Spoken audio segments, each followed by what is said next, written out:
Hi guys.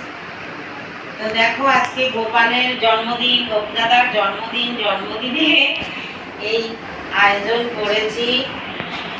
সামান্যই আয়োজন করেছি। আজকে একদম মন ভালো নেই, কারণ আমার বোনের হাজব্যান্ড কালকেই মারা গেছে, সেই জন্য একেবারেই ভালো নেই। তাই একটু গোপদাদাকে দিতে হবে বলে দিচ্ছি খাবার।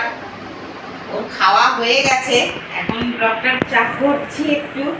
তোমরা দেখো, সবাইকে গোপদাদা ভালো রাখুক, এটাই চাইছি। খুব ভালো সবাইকে রাখুক, সাথে আমাদের সবাইকে ভালো রাখুক গোপদাদা। তোমরা দেখো, ভালো লাগলে আমার ইউটিউব চ্যানেলে রিনা শিল্পী ব্লগটা সাবস্ক্রাইব করে দিও, লাইক শেয়ার, ফেসবুকে লাইক শেয়ার করে দিও।